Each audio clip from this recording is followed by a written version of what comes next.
सभी को प्रणाम। आत्मा और परमात्मा का मिलन संजोग डे 21।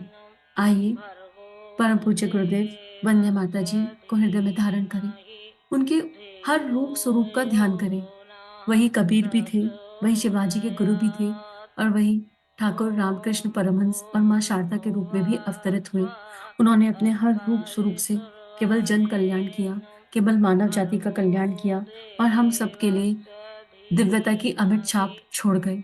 आइए उनके हर रूप स्वरूप का ध्यान करते हुए एक गायत्री मंत्र करें और भावना करें कि ये लेखनी अनंत काल तक जीवंत रहेगी। गुरुदेव की लेखनी जन जन के मन में भावनाओं की गंगोत्री बहा देगी।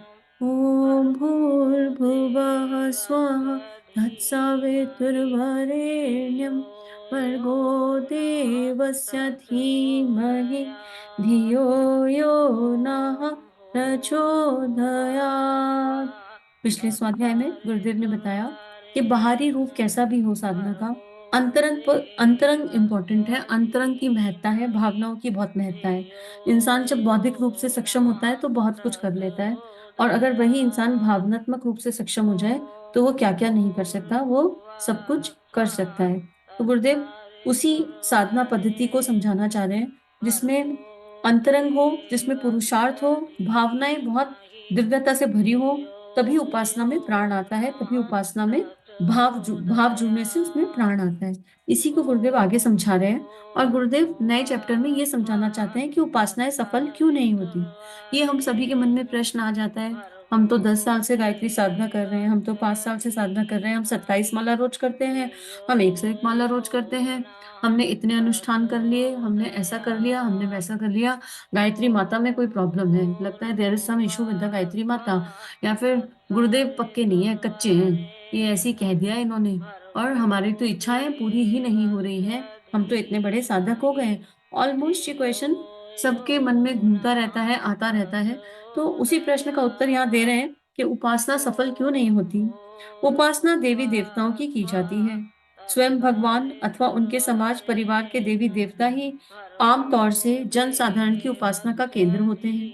विश्वास यह किया जाता है कि पूजा अर्चा जप स्तुति दर्शन भोग प्रसाद आदि धर्म कृत्यों के माध्यम से भगवान अथवा देवताओं को प्रसन्न किया जा सकता है, और जब वे प्रसन्न होते हैं तो उनसे इच्छा अनुसार वरदान प्राप्त करके अभिष्ट सुख सुविधाओं से लाभान्वित हुआ जा सकता है। यह मान्यता कई बार सही साबित होती है, कई बार गलत। प्राचीन काल के इतिहास पुराण देखने से पता चलता है कि कितने ही साधकों और तपस्वियों ने कठिन उपासनाएं करके अद्भुत शक्तियां, विभूतियां एवं उपलब्धियां प्राप्त की। स्वयं भी इतने समर्थ हुए कि दूसरों को अपनी साधना का एक अंश देकर वरदान आशीर्वाद से लाभान्वित कर सके। भारत ही नहीं, संसार भर का पुराण ऐसी ही घटनाओं से भरा पड़ा है, जिसमें चर्चा के प्रमुख पात्रों में से अधिकांश की सामर्थ्य और विशेषताएं देव प्रदत्त थी। ऋषियों, तपस्वियों, संतों के जीवन चरित्रों में अधिकांश में ऐसे वर्णन मौजूद हैं जिनसे प्रतीत होता है कि उनमें कितनी ही अलौकिक विशेषताएं थीं। उन्हें उनने तप साधन के द्वारा देवताओं से अथवा सीधे भगवान से पाया। प्रामाणिक इतिहास में भी ऐसे अनगिनत प्रमाण मिलते हैं जिनसे साधना के फलस्वरूप अनेक व्यक्तियों से अपने व्यक्तित्वों में ऐसी विशेषता उत्पन्न की जो सर्वसाधारण के लिए संभव या सुगम नहीं होती। अभी भी ऐसे बहुत व्यक्ति मौजूद हैं जो उपरोक्त तथ्यों को अपने अद्भुत व्यक्तित्व या कर्तव्य के द्वारा सही सिद्ध करते हैं। साथ साथ यह भी देखने में आता है कि घर बार छोड़कर पूरा समय देव आराधना में लगाए हुए व्यक्ति साधना आरंभ करने के बाद भी अधिक गई गुजरी स्थिति में चले गए। ना तो उन्हें कोई प्रत्यक्ष विशेषता ना तो उनमें कोई प्रत्यक्ष विशेषता देखी गई, ना आत्मिक महत्ता, ना उन्हें सुख प्राप्त था, ना शांति। स्वास्थ्य से लेकर सम्मान तक कोई भी संपदा उनके पास नहीं थी, और न विवेक से आत्मबल तथा कोई प्रतिभा विशेष उपलब्ध हुई। वरन जिस स्थिति में उन्होंने वह उपासनात्मक प्रक्रिया अपनाई, पीछे उनकी स्थिति हर प्रकार बिगड़ती चली गई। भौतिक सुख संपत्ति ना सही, आत्मिक शांति और विभूति का प्रकाश मिला होता तो भी संतोष किया जा सकता था, पर वैसा कुछ भी प्राप्त वो ना कर सके। यह स्थिति स्वभावतः मन को असमंजस में डालती है। उस प्रक्रिया का अवलंबन करने से एक को लाभ और एक को हानि। ऐसा क्यों हुआ? एक को सिद्धि, दूसरे के हाथ निराशा। यह किस लिए हुआ? कहीं देवता वही मंत्र वही विधि एक की फलित कर रहे हैं और एक की निष्फल। इसका क्या कारण? यदि भगवान या देवता और उनकी उपासना अंधविश्वास है, तो फिर इतने से कितने ही लाभान्वित क्यों होते हैं? यदि यह सत्य है, तो कितनों को ही निराश होना पड़ता है। जल हर किसी की प्यास बुझाता है, सूरज हर किसी को गर्मी रोशनी देता है, फिर देवता और उनकी उपासना क्रम में परस्पर विरोधी प्रतिक्रियाएं क्यों होती हैं? ये कितना सेल्फ एक्सप्लेनेटरी है। और हम देखते हैं, ऐसा कर लेते हैं, एक एग्जाम्पल लेते हैं, 5 लोग हैं, 5 लोग एक से ही साधना कर रहे हैं, सेम एक ही तरह का अन्न ग्रहण करेंगे, एक ही तरह का दिनचर्या रखेंगे, रूटीन रखेंगे, नंबर ऑफ माला भी एक, नंबर ऑफ मंत्र लेखन भी एक, सब कुछ एक, है ना, 5 लोग। लेकिन फिर भी उनके जो परिणाम है वो अलग अलग आ रहे हैं। ऐसा क्यों हो रहा है कि 5 लोग आवरण से तो एक ही कर्म कर रहे हैं, एक ही तरह की साधना कर रहे हैं, पर उनके जो परिणाम है अलग अलग आ रहे हैं? किसी को साधना से सिद्धि मिल रही है, किसी को सफलता मिल रही है, किसी को ऋषि जीवन मिल रहा है, कोई संत हृदय हो जा रहा है, और कोई जहां है वही है, और कोई माइनस में चला जा रहा है। तो इसका कारण है अंतःकरण। साधना किसी सिद्धि के लिए नहीं की जाती, साधना किसी प्रयोजन को पूर्ण करने के लिए सांसारिक नहीं की जाती, साधना तो आध्यात्मिक लालसा और इच्छाओं के लिए भी नहीं की जाती। साधना है स्वयं को साधने का नाम, उपासना है स्वयं को साधने का नाम।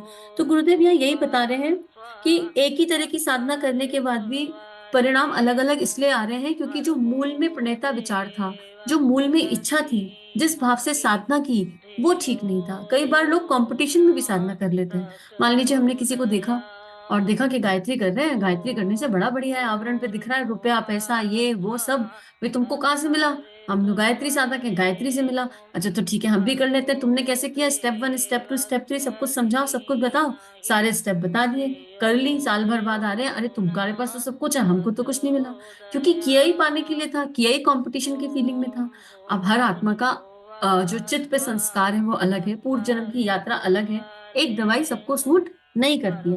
तो गुरुदेव इसी को समझा रहे हैं कि ये प्रश्न आ ही जाते हैं, पर जब उपासना का क्रम बिल्कुल निर्मल मन से हो, शुद्ध मन से हो, और परमात्मा के प्रति समर्पण भाव से हो, तो उसका परिणाम आता है। वो परिणाम क्या होगा वो हमें नहीं पता, हमें नहीं आइडिया कि हमने किस जन्म क्या क्या किया। तो परिणाम वो सदगुरु ही निर्धारित करता है, परिणाम सदगुरु को पता होता है। लेकिन कम से कम गायत्री करनी तो शुरू कीजिए, जब करनी शुरू करेंगे तभी समझ में आएगा कि इसकी गहराई कितनी है, और सदगुरु की छांव में, सदगुरु की कृपा की छांव में इसको कीजिए। इसी को गुरुदेव आगे समझाना चाहते हैं।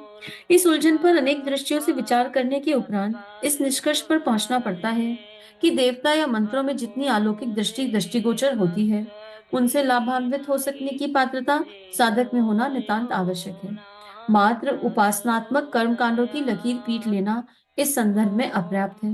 तेज धार की तलवार से सिर काटने की क्षमता है, इसमें संदेह नहीं, पर वह क्षमता सही सिद्ध हो, इसके लिए चलाने वाले का भुजबल, साहस एवं कौशल भी आवश्यक है। बिजली में सामर्थ्य की कमी नहीं, पर उससे लाभान्वित होने के लिए उसी प्रकार का यंत्र चाहिए। यंत्र और उपकरणों के अभाव में बिजली का उपयोग व्यर्थ ही होगा, अनर्थ मूलक भी साबित बन जा सकता है।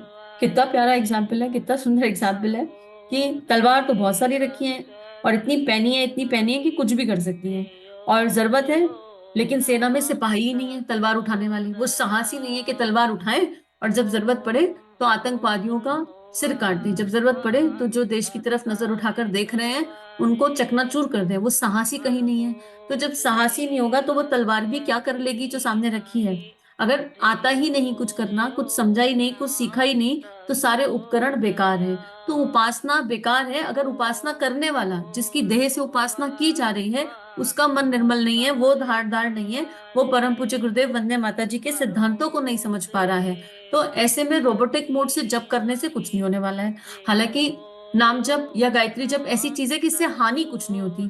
आप करके तो देखिए, बीज भूमि में उल्टा गिरे या सीधा गिरे, कालांतर में फसल बनी जाती है। तो शुरू में अगर उल्टा सीधा भी किया, भय से भी किया, रोकर किया, हंस के किया, लॉलीपॉप टॉफी के लिए किया, तो एक ऐसा समय आएगा जब सदगुरु बुद्धि को ठीक कर देंगे। क्योंकि गायत्री मंत्र कहता ही ये है कि हम उस प्राण स्वरूप, दुख नाशक, सुख स्वरूप, श्रेष्ठ तेजस्वी परमात्मा को अपनी अंतरात्मा में धारण करें।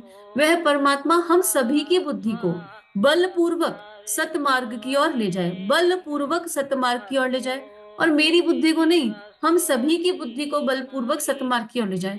गायत्री मंत्र का मूल आधार ही है।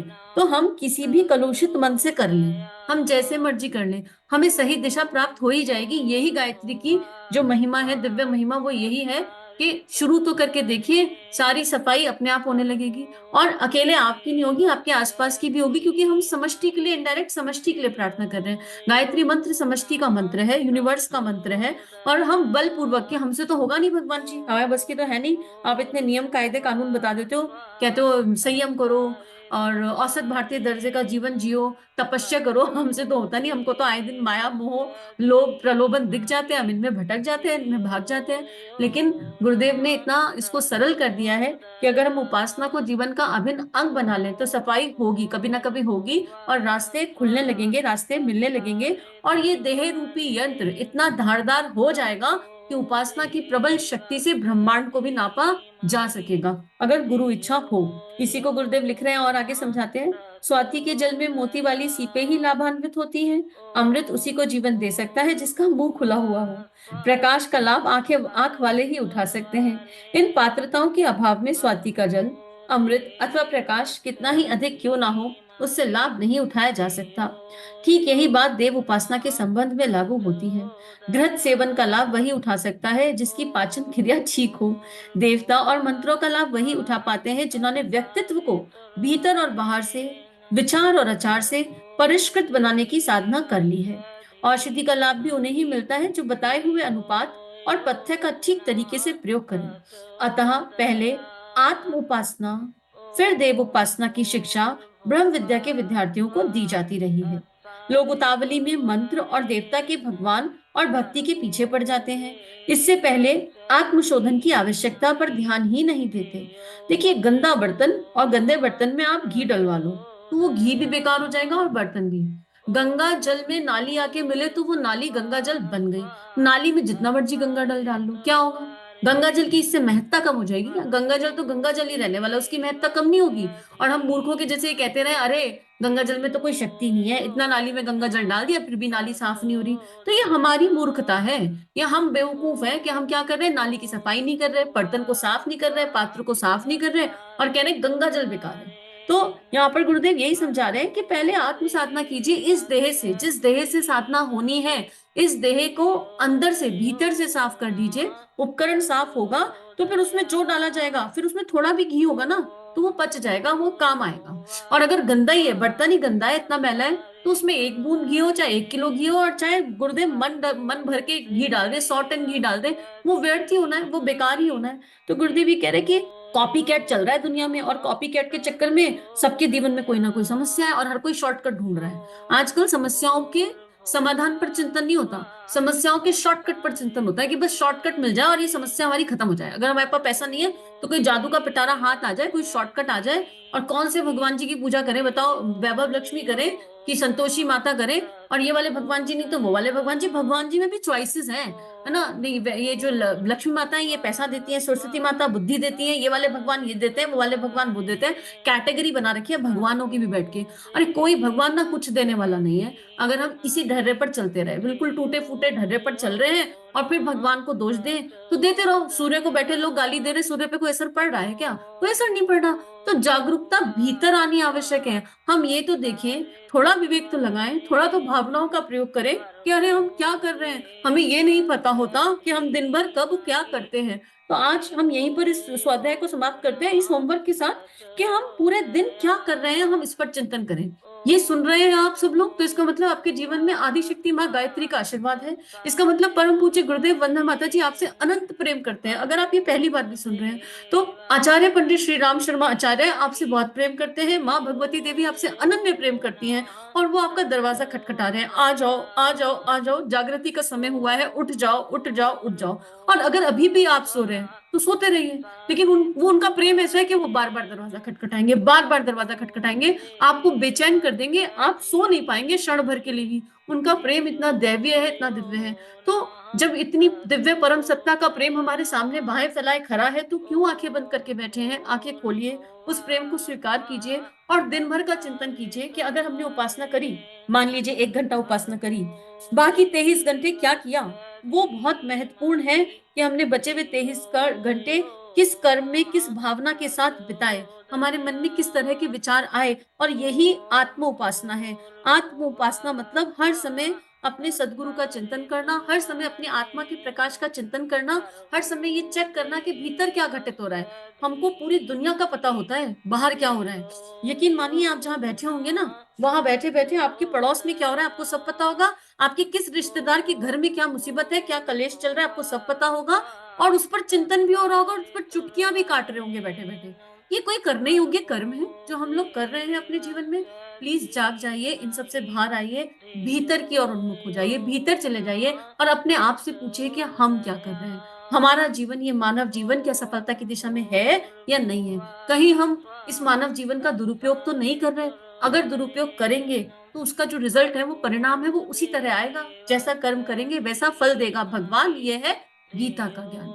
आज का स्वाध्याय यहीं पर गुरु चरणों में अर्पित समर्पित। आप सभी की दिव्य चेतना को कोटि-कोटि नमन वंदन। समूह की उस शक्ति को जो अभी कंटीन्यूअस जप कर रही है कि ये स्वाध्याय परम पूज्य गुरुदेव की लेखनी अनंत लोगों तक पहुँच सके और परम पूज्य गुरुदेव की लेखनी इस विश्व का निर्माण कर सकती है। उन सबको भी बहुत-बहुत आभार। इदं श्री सद्गुरुवे नमः, इदं श्री सद्गुरुवे नमः, इदं श्री सद्गुरुवे नमः। हमारे YouTube चैनल को सब्सक्राइब कीजिए और बेल आइकन पर क्लिक कीजिए ताकि आने वाली सभी वीडियो की नोटिफिकेशन आपको मिलती रहे। आप सभी को बहुत बहुत थैंक यू।